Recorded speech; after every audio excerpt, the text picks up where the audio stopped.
Assalamualaikum warahmatullahi wabarakatuh. Halo guys, kembali lagi bersama saya Bobby Herian. Hari ini kita akan kembali mengomentari video dari Diduli yang judul Jelang Debat Ustadz Kainama bingung cari ijazah yang dirampas gereja. Kita akan langsung tonton videonya, besok kita komentari guys. Selesai step 1 dari sekolah tinggi teologi yang ada di Jakarta. Shalom saudaraku, salam damai sejahtera dalam kasih Kristus. Jumpa lagi. Jadi dulu kita akan belajar berapologetika bersama-sama di channel ini. Saya adalah salah satu orang dari sekian ribu orang, mungkin juga ratusan ribu atau jutaan orang yang penasaran mengenai track record pendidikan Ustadz Kainama dan juga ijazahnya. Karena Ustadz Kainama pernah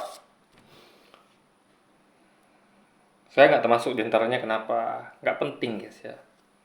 Kalau Anda mau nilai isi kepala orang, bukan lihat dari ijazahnya, enggak. Seperti kita Rocky Gerung ya, ijazah itu adalah bukan tanda Anda berpikir, tapi tanda Anda sekolah ya. Sekolah membuat berpikir. Jadi gini loh saya katakan ya. Kita fokus saja pada argumentasinya. Kita melihat orang itu pintar, dia itu dari argumentasinya, bukan dari ijazahnya, itu loh ya. Ada banyak orang yang punya ijazah, tapi lebih pintar lagi orang nggak punya ijazah gitu, ya kan? Intinya adalah kita lihat, karena gini, ijazah itu ya, contoh gini, Anda bayangkan ya, coba kita buat, misalnya kita buat yang aneh-aneh lah, ijazah misalnya, kan kita tahu gini lah, saya katakan ya, dogma, kalau kita ngomong tentang ijazah, apa ya, teologi misalnya, itu kan mereka mempelajari dogma yang dirumuskan Bapak Gereja. Ya, Bapak Gereja merumuskan dogma, itu mereka pelajari. Jadi mereka tuh tidak diajak untuk berpikir, ya, membandingkan dengan isi kitabnya. Jadi dogma tuh dipelajari mentah-mentah, guys. Coba. Ya. Jadi harus ada, mereka tuh harus punya paradigma sendiri gitu loh. Kayak kita misalnya. Misalnya kita belajar agama Islam misalnya di pesantren atau di mana, kita tuh belajar dogma juga, cuma kita tuh mencocokkan dengan isi Al-Quran kita gitu loh, paham ya? Dan Al-Quran kita masih asli ya, kita tuh masih punya Quran yang diwariskan turun-temurun, bukan ditemukan ya. Jadi kita tuh penjelasannya logis ya. Jadi kita tuh apa ya, tidak ada di Islam tuh jawaban bahwa imani saja ya. Apa misalnya apa kata pendeta gitu, kalau tidak kamu masuk dalam dosa, nggak ada gitu. Bahkan ada misalnya contoh pertanyaan bahwa kalau setan itu terbuat dari api, iblis terbuat dari api, lalu api neraka juga dari api, gimana masa sakit? Logika nggak mungkin. Makanya guru ngaji itu memberikan jawaban cerdas, misalnya dengan memukul pipi orang yang bertanya itu. Lalu dia katakan, oh sakit. Lalu dijelaskan bahwa tangan terbuat dari apa? Dari tanah. Ya, pipimu terbuat dari apa? Dari tanah. Sama-sama tanah, kulit gitu kan.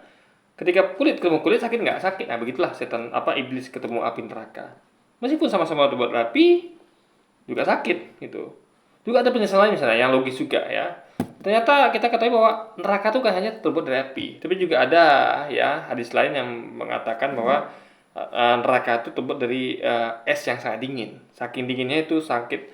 Kalau Anda pernah ya melihat orang yang meninggal karena terkurung es gitu kan, tempat sangat dingin, itu rasanya sakitnya kayak ditusuk-tusuk guys. Saya pernah tidur di freezer ya. Freezer penyimpanan buah tuh ya, saking ngantuknya waktu itu malam begadang kan, saya main game malam itu waktu dulu sekali waktu saya awal kerja itu saya pernah bandel guys. Malam itu saya saking serunya main game tuh saya pengen namatkan, saya begadang malam itu sehingga saya pagi kerja tuh ngantuk. Saya tidur di freezer, kan? Tidur di freezer, ketiduran guys, saking ngantuknya. Bangun itu, aduh sakit, saya sakit semua rasanya guys, kayak itu tusuk gitu, karena dingin gitu kan. Nah, saya merasakan itu. Saya terbangun karena merasakan sakit gitu guys.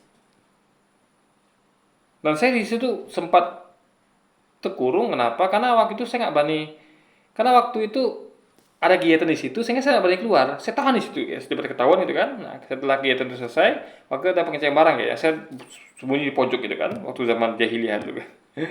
Itu saya takut kali keluar gitu, walaupun pada saya sakit saya tahan. Di situ saya merasakan bahwa fase bahwa perasaan kayak ditusuk oleh pisau itu terasa guys, sakit rasanya gitu kan.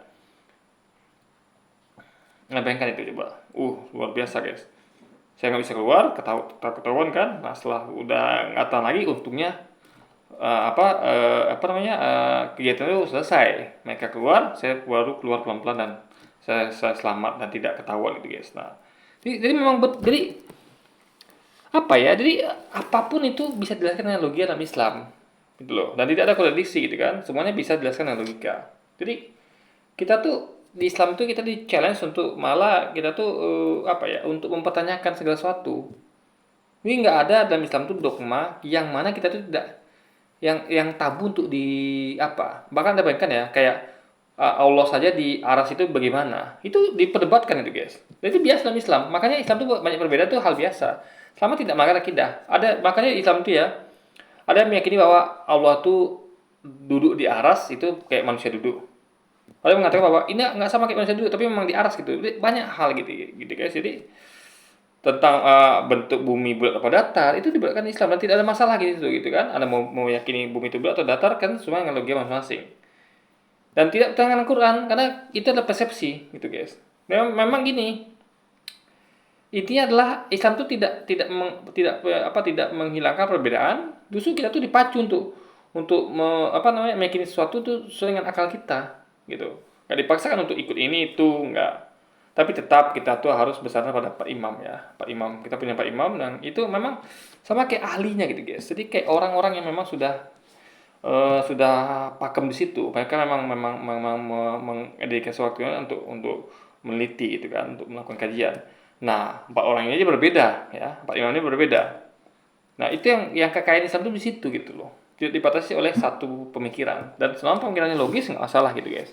Nah, itu yang saya pahami. Jadi yang mau saya masukkan adalah gini. Bukan berarti ijazah itu didewa-dewakan nggak begitu. Ya, ada dipertuhankan kayak gitu. Ijazah itu hanyalah tanda kita sekolah dan lihat dulu ijazahnya siapa dulu. Kalau ijazah Anda fase dogma itu belum tentu Anda tuh pintar. Kenapa? Karena Anda tuh tidak itu tadi Anda begitu saja ikut dengan apa yang dirumuskan oleh Bapak Gereja misalnya, tanpa mempertanyakan dan mengecek lagi kitab Anda. Ya. Dan kalau Anda teliti, Anda akan menemukan banyak kontradiksi antara dogma yang diajarkan Bapak Gereja dengan isi kitab Anda. Itu sebab logika-logikanya guys. Mengaku dia lulusan STT Jakarta S1-nya, kedua dia lulusan magister atau S2 dari Leiden, Belanda. Ini yang dibahas orang ini bukan argumentasi. Apakah apa yang disampaikan Emma itu benar salah? Bukan gitu. Tapi ijazahnya. Jadi dengan ijazah, dengan dalil ijazah, mereka bisa mengatakan bahwa Kenama ini adalah salah. Ini kan masalah guys. Ya. Jadi seakan-akan orang tuh nggak berhak untuk bicara. Misal gini, debat antara perampok dengan bukan perampok. Debat antara apakah merampok itu benar, salah, atau baik. Misalnya ada debat nih, nih. Antara perampok ya atau mantan perampok dengan orang yang tidak pernah merampok. Debat itu kan. Lalu tiba-tiba di awal pertandingan sudah dikatakan bahwa perampok ini udah pasti ngaco ini jadi merampok gitu kan. Ini kan tidak fair. Ya. Apalagi ketika di perdebatan perampok bilang bahwa saya tuh merampok itu saya akui itu salah, nggak benar itu. Ya. Nggak ada guna merampok. Intinya dia tuh menyalahkan perampok itu dan dia mengatakan bahwa dia sudah tobat atau mereka mengatakan bahwa saya merampok itu akan terpaksa. Itu salah itu, dia akui itu salah. Tapi orang yang nggak merampok mengatakan bahwa nggak apa-apa sih saya merampok. Kalau pepet gimana gitu. Atau misalnya kalau anda memang itu hobi bagaimana lagi? Ini adalah Anda tidak melihat isi argumentasinya gitu loh. Anda hanya lihat bahwa dia perampok, dia bukan gitu. Nggak gitu loh dia pikirnya guys, ya kan? Jadi kita tuh harus bedakan antara isi argumentasi dengan sosok orangnya gitu loh. Ya kan? Jadi Anda tuh jangan lihat isi dari kulitnya gitu. Kita harus buka kulitnya untuk lihat isinya. Apa isinya sesuai dengan kulitnya? Ya, bisa jadi kulitnya bagus, di dalamnya busuk bisa jadi. Karena misalnya kayak buah itu busuk di dalam kan ada, ya. Kita kecoh, kulitnya luar bagus, rupanya isinya busuk. Atau ada yang kulitnya busuk kan, kelihatannya rupanya isinya bagus. Rupanya buah itu hanya membusukkan luarnya, bisa jadi gitu. Intinya adalah harus buka gitu, guys. Nah, itu dipahami ya. Jadi apa ya? Kita tuh harus melihat tuh harus komprehensif, harus detail gitu. Jangan hanya kulitnya lalu ada jas itu, enggak gitu ya. Fokusnya adalah pada apa yang disampaikan. Jadi perdebatan itu adalah mengukur dari argumentasi antara dua orang atau lebih, bukan mengukur ijazahnya. Kalau Anda mengukur ijazah, bukan debat namanya, tapi tanding apa ya? Tanding ijazah namanya, guys. Perdebatan tidak, jadi gini, kalau mainkan kalau perdebatan seperti itu, ini perdebatan nih antara misalnya Ustaz Kenama dengan pendeta, ya sudah. Kalau ada metodologi itu berarti mereka tinggal kasih ijazah, udah siapa dia hitung nih, siapa ijazah paling banyak dan benar, udah dia dan meyakinkan dia yang menang, kan nggak gitu. Kalau saya dikesampingkan, mau Kenama bawa ijazah setumpuk gunung setumpuk langit, mau suruh nggak bawa ijazah atau bawa sebaliknya, nggak penting. Yang penting adalah apa yang disampaikan di perdebatan, logis apa tidak. Nah, itu semua lagi pikirnya, guys. S3-nya itu dari mana itu Haifa di Israel, dan juga dia pernah mengaku kuliah di Vatikan. Sebelumnya mari kita bersama-sama melihat. Jadi gini, kalau misalnya Kenama pun benar gitu, saya tidak begitu menghargai. Kenapa? Karena yang pelajarinya tentu adalah dogma, dan kita sudah buktikan dogma itu ternyata bertentangan dengan Alkitab sendiri. Jadi gini saya katakan ya, kita tuh perlu merumuskan kitab suci ataupun itu teks ya dengan pemahaman bahasa yang benar dan logika, baru muncul dogma. Jangan terbalik, jangan dogma dulu baru Anda dari dogma itu malah mengontrol pemahaman bahasa yang benar dan logika. Jangan. Seharusnya dogma itu dikontrol oleh pemahaman bahasa yang benar dan logika. Dia Anda tuh harus menggunakan logika dulu dan akal dan pemahaman bahasa yang benar, baru Anda tuh lihat dogmanya. Apakah logis atau tidak? Kalau perlu dogma dirubah. Kan tidak sesuai dengan pemahaman bahasa yang benar dan logika akal yang Anda miliki. Bukan Anda tuh, dogma berarti kita kesampingkan akal pikiran kita, kesampingkan tafsiran kita berdasarkan pemahaman bahasa yang benar. Itu kacau, guys ya. Ingat, kita kedepankan akal pikiran dan pemahaman bahasa yang benar dalam menafsirkan suatu teks. Jangan memakai dogma. Dogma itu hanya bantuan, hanya pembanding gitu, guys ya. Hanya pembanding, bukan yang utama. Dogma mungkin harus bisa dirubah gitu. Karena dogma itu bukan sesuatu yang baku, ya. Karena bapak gereja pun atau misal ulama itu adalah tetap manusia, ya, yang tidak sempurna, ya, tak bisa dikoreksi, gitu. Itu sepemilogiannya, guys. Yang penting kita tuh harus jangan sampai kita percaya pada sesuatu tak ulama tak bapak gereja, tapi kita tuh bertentangan akal kita. Jangan sampai, ya, akal pikiran kita dengan pemahaman kita harus selaras dengan dogma atau ajaran dari agama kita itu, guys. Itu sepemilogia pikirnya.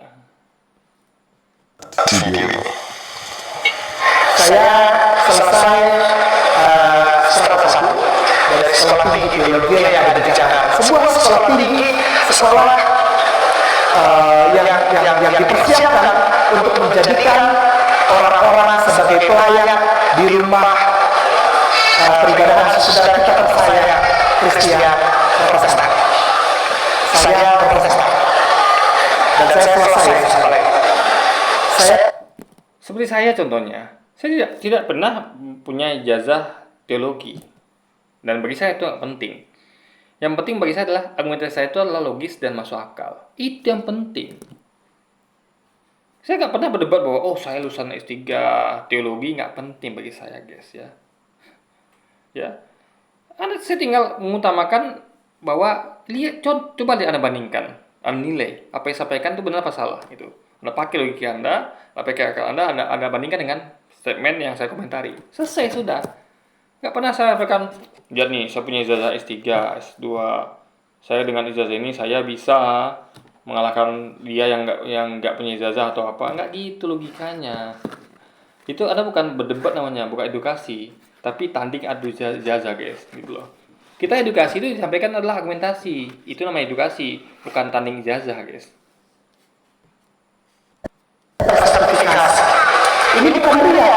Ini bukan sombong, tapi ini pertanggungjawaban.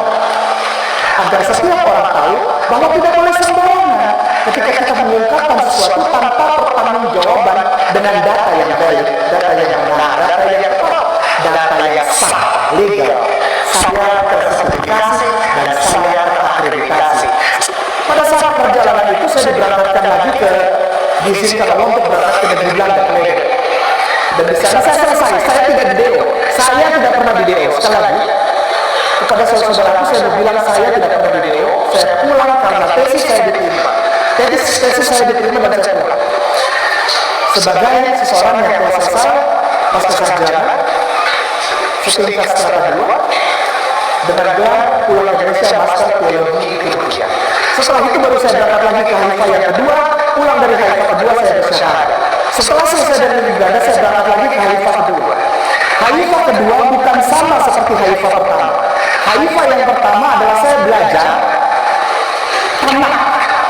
Namanya belajar tanah. Tanah ini Torah, Nevi'im, Ketubim. Ini adalah bagian-bagian penting dari kitab-kitab saudara kita yang tersayang Kristen dan Katolik. Torah, Nevi'im, Ketubim. Torah adalah kitab Taurat, ya, hukum, law, tatanan, ya, tatanan ibadah, tatanan berkehidupan dan macam-macam, ya, hukum, law. Lalu yang kedua Nevi'im. Nevi'im artinya kita para nabi. Itu dibagi lagi, ada nabi besar, ada nabi kecil, ya, kita belajar. Lalu yang ketiga adalah Ketubim, kitab-kitab pujian. Termasuk di dalamnya kitab Zabur yang dikenal oleh kaum muslimin dan muslimat, yang di sana disebut Mizmor, atau bahasa Indonesianya dalam Alkitab orang Kristen sekarang Mazmur.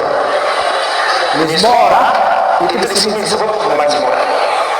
Nah, saya belajar itu. Saya bukan cuma baca, saya pelajari itu di tempat kitab itu ditulis. Saya tidur di Turin dulu dan belajarnya di Vatikan. Di gereja Santo Petrus Basilika, jaraknya sekitar 40 sampai 50-an kilo lah dari Turino. Saya tidur di Turino dulu dan belajarnya di Vatikan.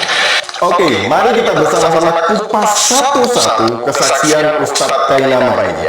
Yang pertama, dia pernah kuliah S1 di STT Jakarta. Ngomong-ngomong, sekolah yang bersangkutan sudah mengklarifikasi bahwa tidak ada mahasiswa yang bernama Christopher Kainama. Tidak pernah ada. Lalu, kenapa Ustadz Kainama ngebet sekali pernah kuliah di sana? Padahal STT-nya saja tidak pernah mempunyai mahasiswa dengan nama tersebut. Oh, mungkin karena orang itu sudah tidak mau lagi menganggap Ustadz Kainama sebagai mahasiswanya, atau malu karena sudah. Kita tahu ada konflik kepentingan, ya. Semua itu mungkin terjadi, ya. Ini kode gini ya. Ketika mungkin STT Kainama, STT apa namanya yang disampaikan tadi punya punya apa ya istilah itu, punya kepentingan, kan ini kepentingan namanya. Karena mereka tuh ya seperti kayak dulu ada kemungkinan gitu.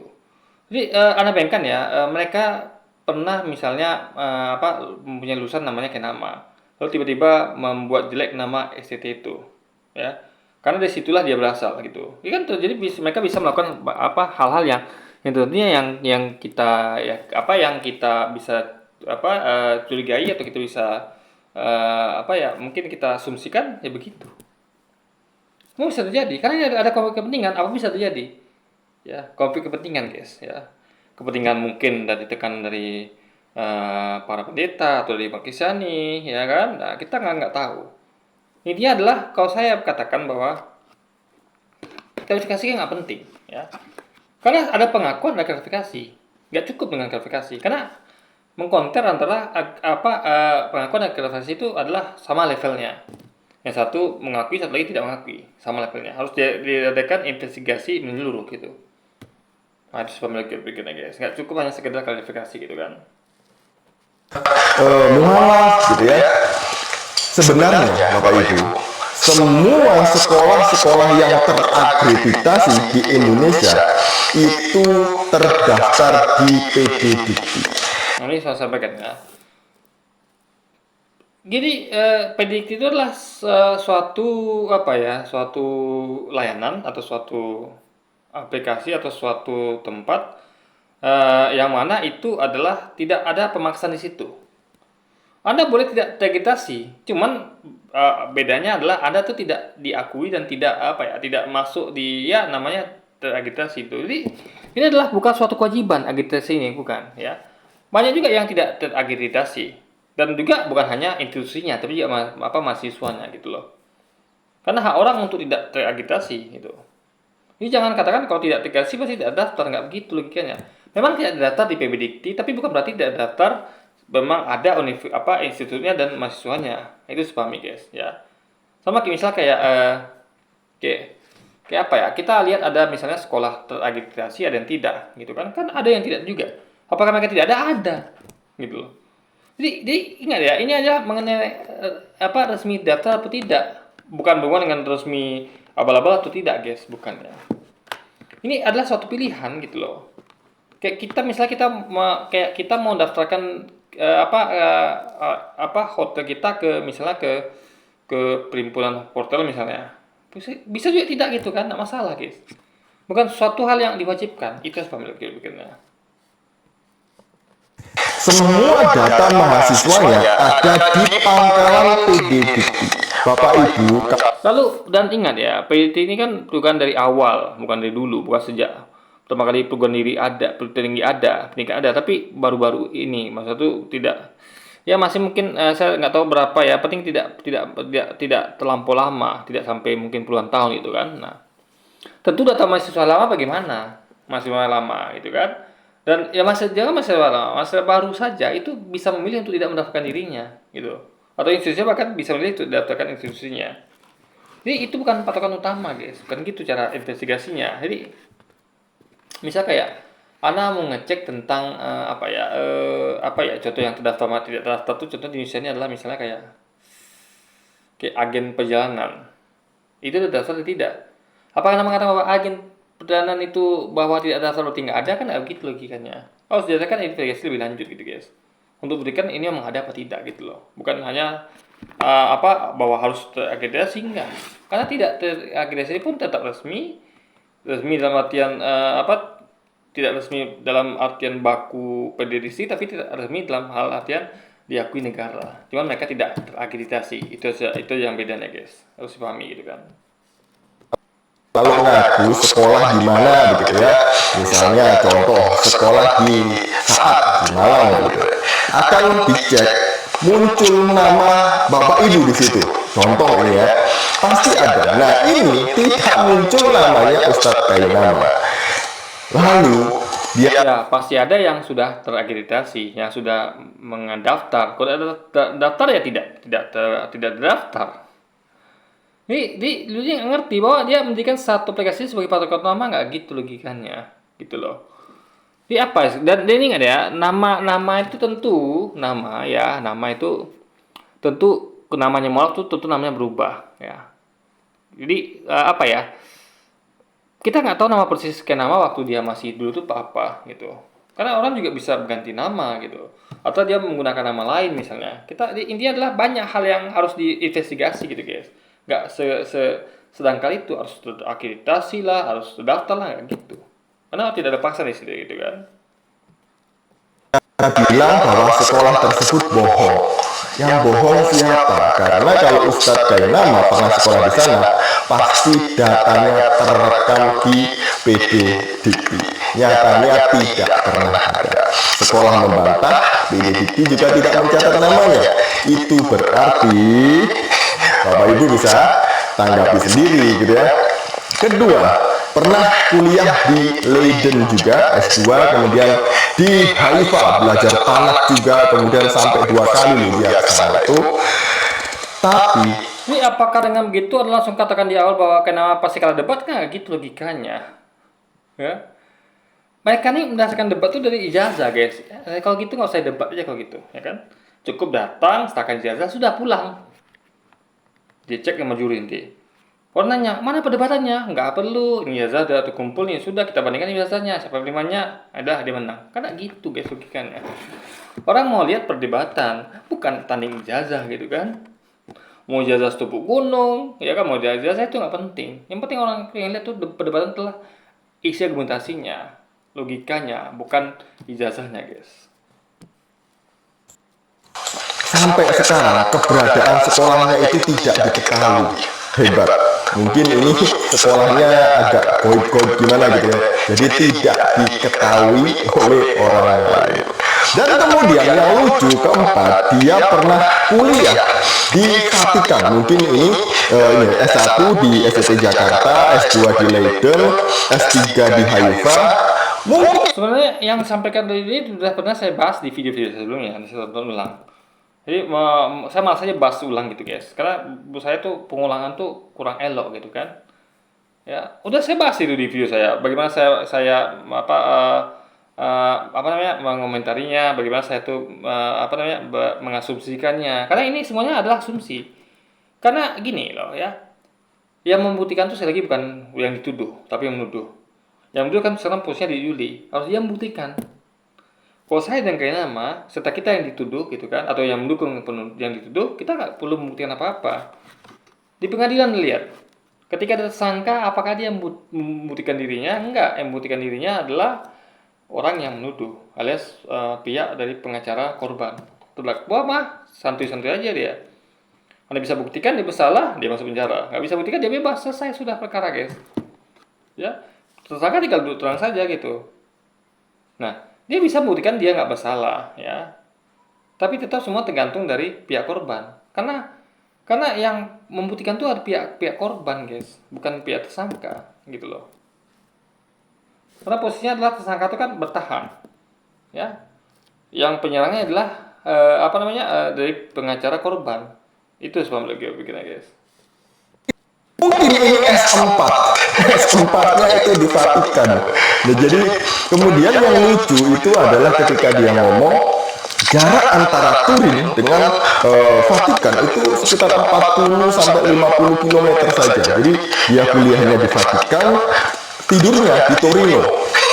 Nah, Bapak Ibu, sampai sekarang di Vatikan itu tidak ada universitas, tidak ada sekolah teologi. Jadi kalau ada mualaf yang ngomong bahwa dia pernah kuliah di Vatikan, itu sudah bisa dipastikan bahwa orang tersebut adalah berbohong, hoax. Yang kedua, coba Bapak Ibu sekarang ini ya, ambil HP-nya, cek jarak antara Vatikan dan Torino, maka akan muncul kurang lebih 600 km.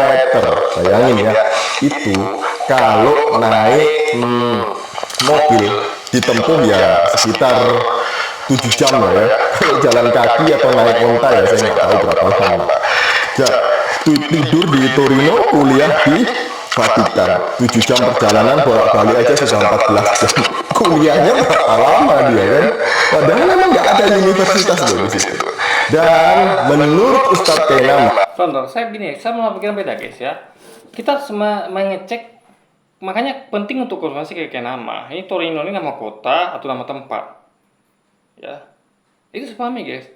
Torino ini nama tempat atau nama kota gitu loh. Jangan nama tempat. Karena gini ya, contoh kayak Padang. Padang itu, ya, itu kan bisa jadi tempat misalnya kayak contoh lah misalnya kayak kita ngomong kayak ya Padang itu kan contoh ini Indonesia ya. Misalnya kalau kita ngomong Padang, ya, saya tinggal di Padang gitu. Ini Padang ini kota atau apa? Jangan makanya si Padang gitu. Ibaratnya gitu loh, tempat-tempat itu harus dicek dulu, ya. Jadi intinya adalah cross check lagi ke Kenama. Jangan berasumsi kan Kenama tidak ngomong Torino kota, ya. Dia tidak ngomong bahwa saya tinggal di kota Torino, terus saya kuliah di Vatican City. Nggak gitu dia ngomong. Dan Vatikannya kita nggak tahu juga nih. Itu nama apakah itu Katedral Besar Vatikan, ya, Vatican City atau Vatikan yang mana dulu gitu. Atau mungkin Vatikan tuh areanya. Yang di situ di area Vatikan itu ya, yang termasuk di situ ada identitas lain itu. Ini harus dikosik lagi dengan kayak nama. Dan sekali lagi bagi saya itu nggak penting ya. Kita tidak menilai perdebatan dari ijazah. Kalau saya pribadi kesampingkan semua itu. Mau kayak nama bohong kek, mau tidak, itu nggak penting. Kenapa? Itu tidak akan menghilangkan esensi dari argumentasinya. Kalau argumentasinya nggak logis, ya nggak logis saja. Kalau logis, ya logis saja gitu loh.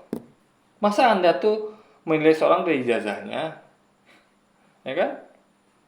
Jadi gini loh, kalau ibaratnya apa ya, suatu tuh harus ada esensinya. Misalnya kayak gini, contoh, Anda tahu pemain bola misalnya ya, pemain bola kayak Ronaldo misalnya, ya atau pemain Brazil lah, yang mana itu hanya pesepak bola jalanan. Dia tidak pernah bermain atau mengikuti misalnya latihan yang seperti di Eropa yang terstruktur, masuk akademi klub besar. Tapi mereka lebih hebat daripada orang pemain Eropa misalnya. Ya, ijazah menang orang Eropa, mereka punya ijazah dari klub ini itu, yang klubnya teman-teman rank semua dibandingkan klub dari Amerika Latin, dari Brazil. Mereka cuman Brazil mungkin jalanan, tapi mana yang lebih hebat? Orang Brazil gitu. Paham ya? Atau misalnya gini, contoh kayak ada guru silat ya dari pelosok pedalaman yang dia tuh tidak meresmikan silatnya, tidak ada nama perguruannya. Yang penting adalah dia tuh mengajarkan pribadi. Misalnya ada guru silat di kampung sana, dia ahli silat, tapi dia tidak membuat perguruan, tidak resmi terdaftar, ya. Tapi dia memang guru silat yang hebat dan dia mendidik murid yang sangat ahli silat dengan didikan yang luar biasa gitu. Nah, apakah dia bisa diremehkan hanya dengan ada guru silat lain yang dia memang punya perguruan yang terdaftar gitu kan? Entah terdaftar di negara Indonesia, terdaftar di KONI misalnya. Kan kayak gitu logika pikirnya. Kehebatannya tetap harus diadu di ring, bukan diadu resmi apa tidaknya, guys. Gitu loh logika pikirnya. Intinya adalah segala sesuatu tuh harus dibuktikan di lapangan, bukan di atas kertas. Ijazah itu hanya kertas ya. Lapangan itu adalah pertandingan sesungguhnya. Jadi kalau Anda mau lihat orang tuh kehebatan tuh uji di lapangan, jangan uji dari kertasnya. Gitu loh. Jadi orang bisa aja ngomong bahwa solusi ini tuh itu cuma kertas, buktikan di lapangan. Di lapangannya apa? Di forum debat. Itu loh kebaikannya, guys. Karena semua ijazahnya itu sudah dirampas katanya. Siapa yang merampas? Mari kita melihat video berikut ini. Kayak Ustadz K ini, Ustadz K pertama kali saya mengenal beliau, udah lama dulu, pertama kali ketemu Ustadz. Saya tanya kepada Ustadz K, Ustadz ijazahnya kemana? Ustadz K mengkonfirmasi bahwa terampas. Ya sudah, kalau ijazahnya terampas, kita tidak bisa melihat dari bukti secara otentik. Kalau sudah terampas, mau gimana lagi kita mau bicara apa itu? Ambil kemana? Kan begitu Ustaz. Nah, akhirnya kita bisa mengkonfirmasi dari mana? Saya sampaikan di konten itu, kita bisa mengkonfirmasi dari kapasitas beliau sebagai seorang mentor pendidikan. Saya mau tanya nih ya. Coba Ustadz Kenama klarifikasi lagi. Siapa yang merampas semua ijazah Ustadz Kainama? Kalau itu gereja atau STT, saya dukung Ustadz Kainama untuk menuntut keadilan ke gereja tersebut ataupun ke STT tersebut. Karena ijazah itu adalah hak semua mahasiswa. Jika dia sudah melunasi semua administrasi, maka dia berhak untuk mendapatkan ijazahnya. Dan itu tidak boleh ditarik kembali, gitu ya. Karena ini adalah hak orang tersebut. Dan kalau dirampas, yaitu melanggar hukum yang merampas, gitu ya. Nah, perlu diketahui Bapak Ibu, saya ini pendeta melayani di salah satu denominasi di Gini, diri mengira bahwa hukum itu semuanya sempurna. Hukum nggak sempurna, ya kan? Kalau begitu logikanya maka tidak akan terjadi ketidakadilan gitu loh. Banyak hal-hal yang kayak contoh sekarang kasus Vina saja itu banyak sekali polemik dalamnya kan. Banyak sekali ketidakadilan yang kita asumsi yang macam-macam gitu guys. Karena hukumnya nggak sempurna, gitu loh.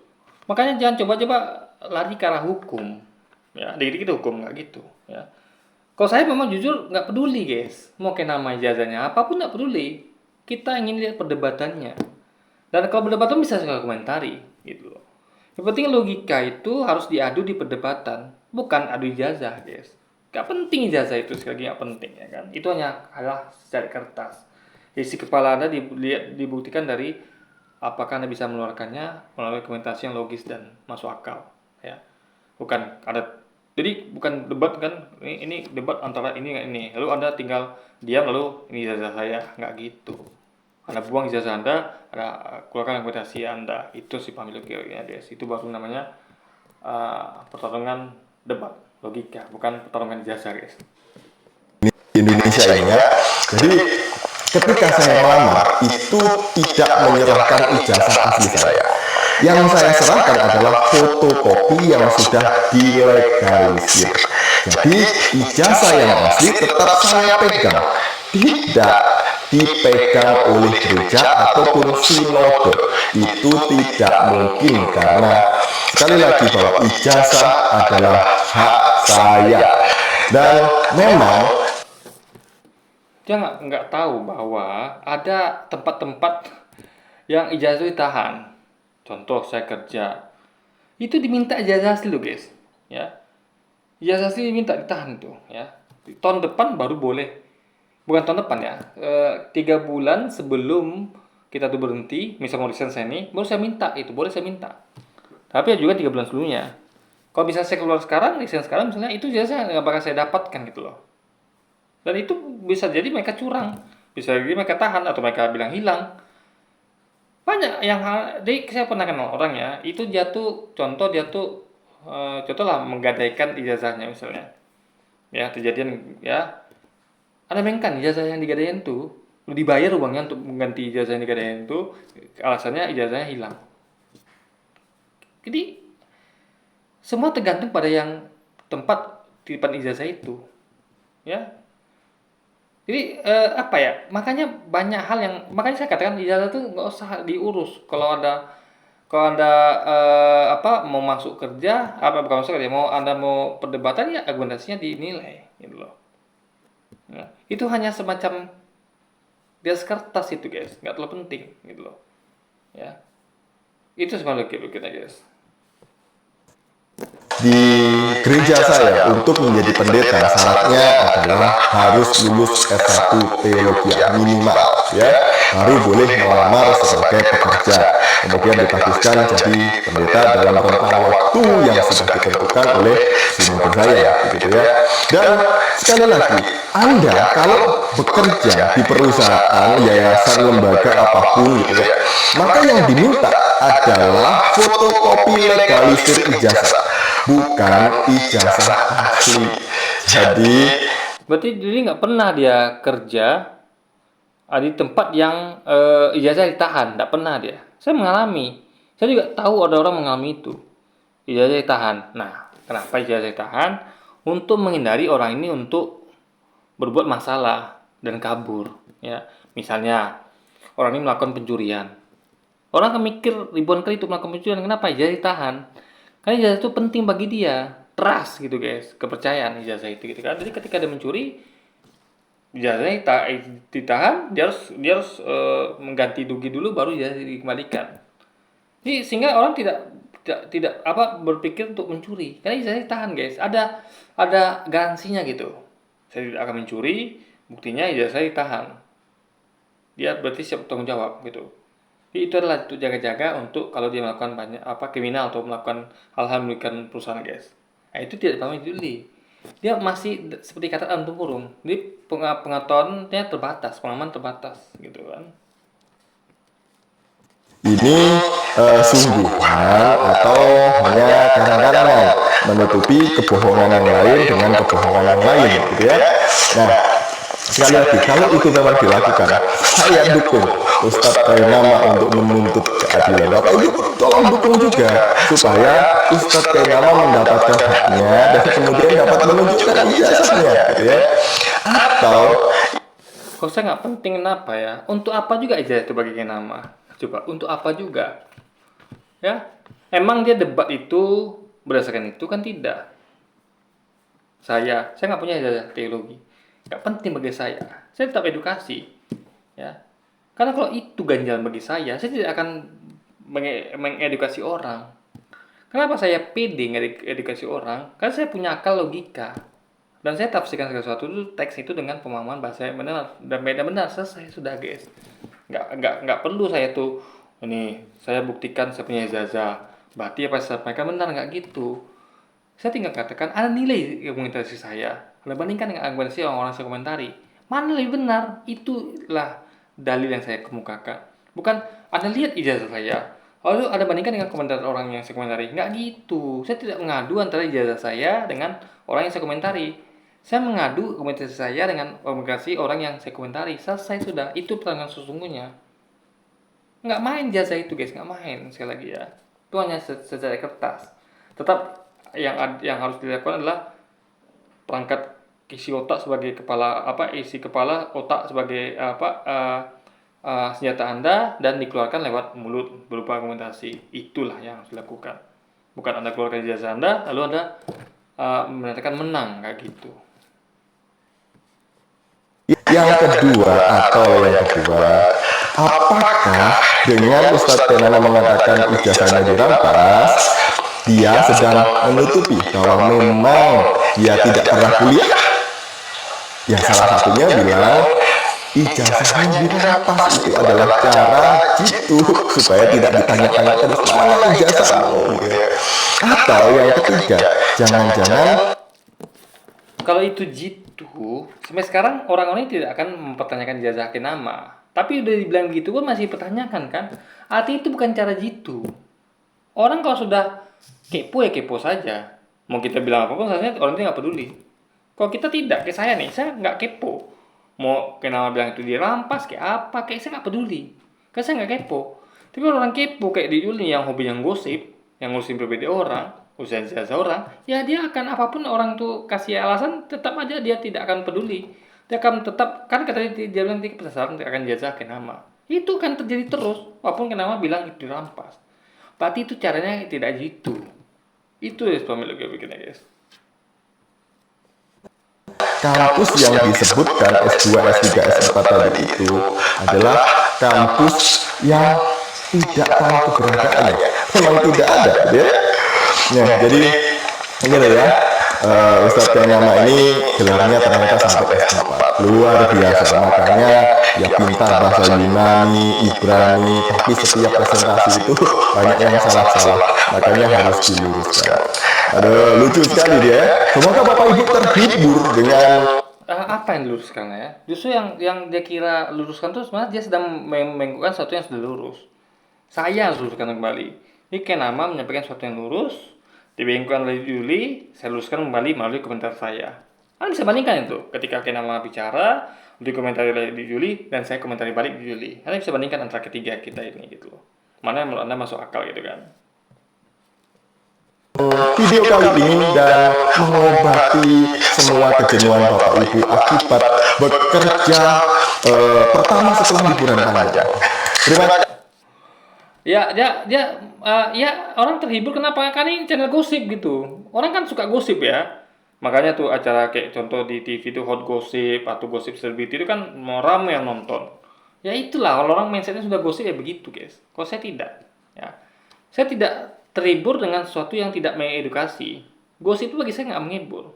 Karena saya lebih tipe saya ingin dapatkan ilmu dari setiap apa yang saya dengar dan saya tonton. Ya, kalau mau hiburan pun saya tidak mau ngurusin hot gossip, nggak mau saya. Hiburan saya itu adalah misalnya nonton film superhero, film apa kayak film action, film misteri, ya. Kalau atau main game, dan itu tidak ada gosip di dalamnya, nggak ada. Oh di film misalnya gosip ini tuh nggak, itu bukan film namanya. Ya, intinya adalah itu nggak penting guys, gosip itu nggak penting. Tapi mohon maaf ya, sekali lagi kalau anda memang suka itu ya itu hak anda. Mungkin anda tuh memang orangnya begitu ya sudah gitu. Tapi tiap orang tuh punya selera beda, selera saya beda. Mungkin ini sama kayak orang-orang yang suka gosip itu. Ya, tipil lah dia gitu kan. Dan mereka pakai blog ini. Kalau saya tidak, maaf ya, kalau saya tidak seperti itu. Bagi saya gosip itu nggak penting. Mending kita tuh adalah berpikir ya, mengedukasi dan kita tuh mengedukasi bukan hanya orang lain tapi juga diri kita sendiri, dibandingkan kita hanya menghibur diri kita dengan gosip. Menghibur yang benar, bukan yang gosip. Hibur diri itu dengan misalnya main game atau olahraga atau jalan-jalan, bukan dengan gosip atau menggosipin orang, guys. Apalagi ngurusin masalah pribadi orang lain atau jasa orang lain, nggak gitu. Itu bukan hiburan namanya. Tapi Anda nama dosa karena Anda tuh menggosipin suatu yang Anda sendiri tidak bisa membuktikannya. Artinya kan ini kan hanya bermainan duga-dugaan saja. Oh, mungkin begini begitu untuk apa coba, ya kan? Kita pasti aja sudah. Yang pasti itu kan adalah argumentasi. Logis apa tidak? Selesai sudah. Yang penting yang fokus yang pasti itu adalah di pertandingan. Ijazah nggak pasti. Karena ketika kita bertanding, misalnya adu tinju, bukan saya punya ijazah, saya ini punya sabuk ini itu. Nggak penting, sabuk Anda buang jauh-jauh.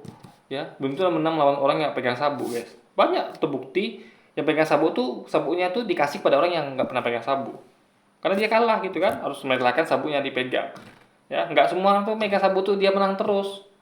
Enggak, kadang-kadang dia harus kalah ngasihkan ijazah itu kepada pengganti dia gitu. Nah, itu paham lagi kira-kira. Oke, jadi sekali lagi ya, yang penting adalah di dunia nyata ya, bukan di secara kertas ya, sekali lagi, dan bukan hanya sekedar pengakuan itu tuh nggak penting. Yang penting adalah pembuktian di lapangan di arena debat untuk menguji seberapa pintar seorang dan seberapa logis dia dan masuk akalnya dia dan seberapa cerdasnya dia. Oke, jadi mungkin sekian dulu aja video kita ya. Sampai jumpa lagi di video-video selanjutnya. Wassalamualaikum warahmatullahi wabarakatuh, guys.